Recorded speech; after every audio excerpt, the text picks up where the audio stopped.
Hey guys, my name is Juan Martinez and I'm the lead pastor here at Hempstead Assembly in Hempstead, New York. And today we're going to talk about how to lead students through a mental health crisis. I actually have a very interesting perspective on this topic because, well, I had a mental health crisis.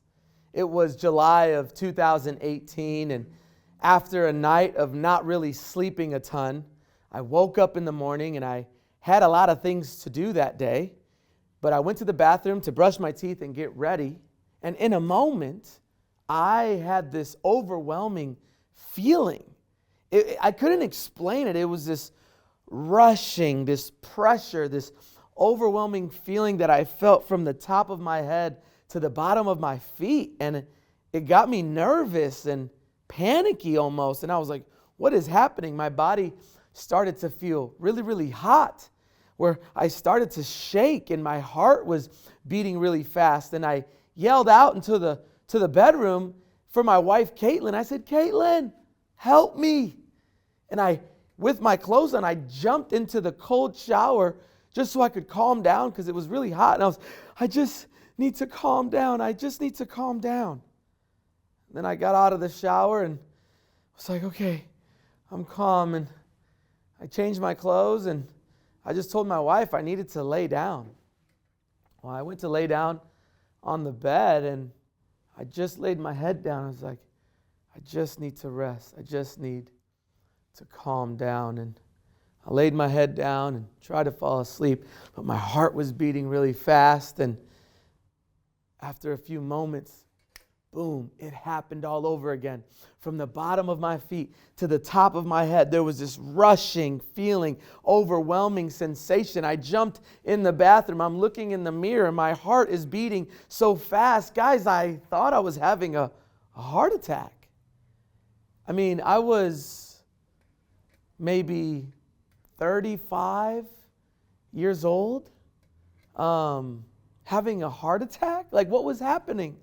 I couldn't breathe. I bent over and just was trying to get my peace back. And I said to my wife, call 911, call 911. Something's wrong. And I jumped in the cold shower again with my clothes on just so I could cool off and calm down. Once I got out of the shower and changed my clothes, my wife got my kids in the car and I came out and we went to the doctor.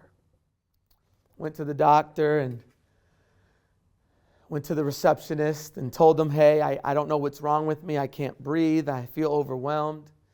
And they got me into the doctor room, into the doctor's office.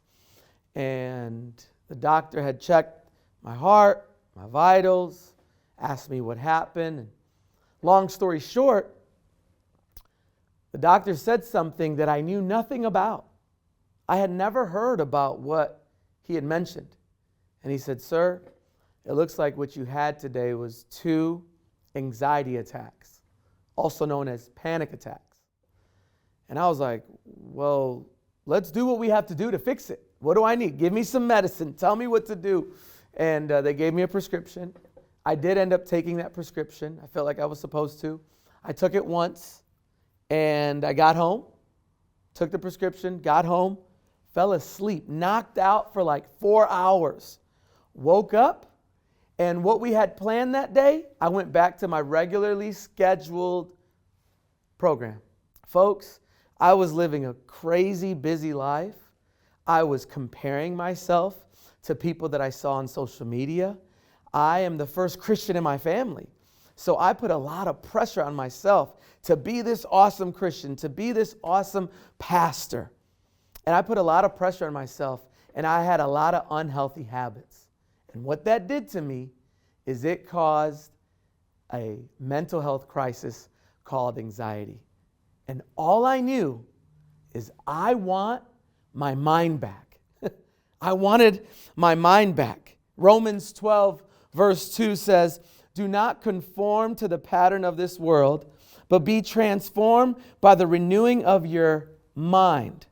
Then you will be able to test and approve what God's will is, His good, pleasing, and perfect will.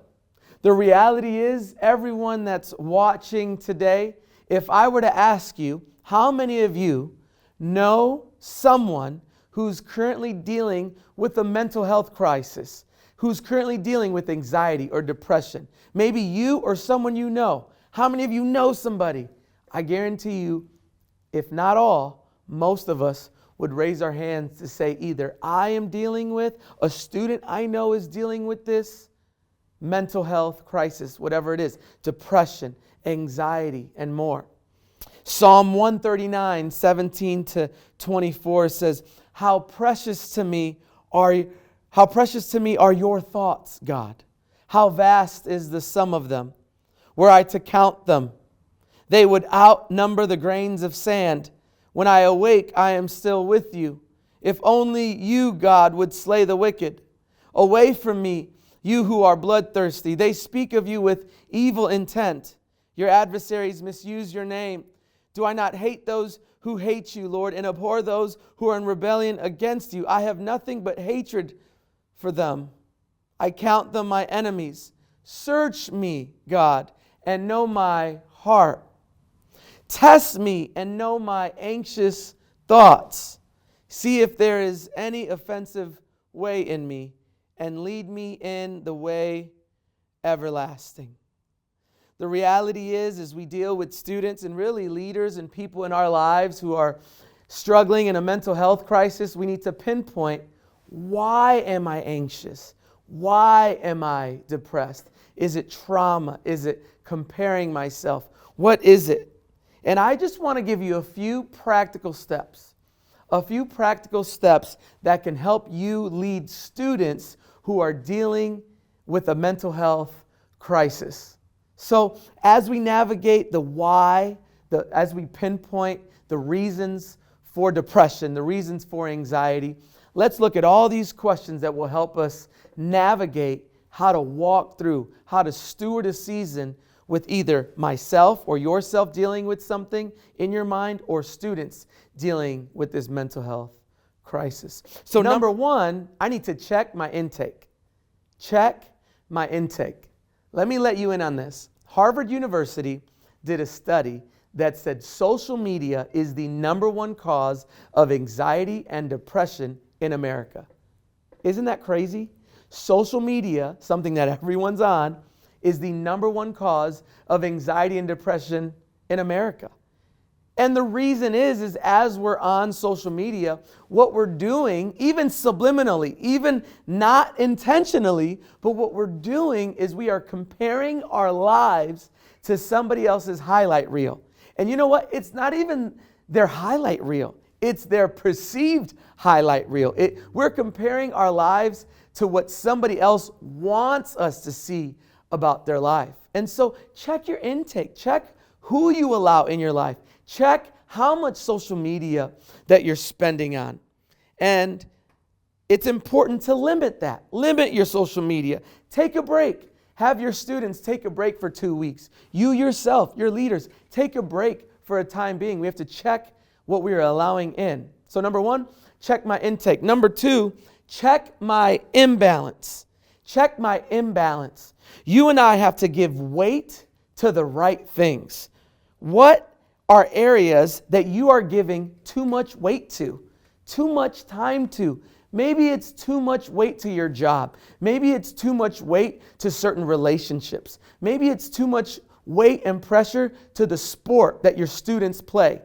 But sometimes we give too much weight and too much pressure to certain things. So we should be helping our students navigate that very thing. So check your imbalance. Number three, check my indecision.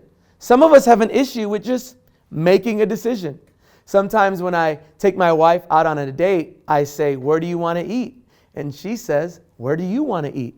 And I'm like, well, where do you want to go? And she's like, wherever you want to go. And it's like, okay, somebody just make a decision. So I'll just make the decision. I just want to challenge you. I think this is something we can use with our students.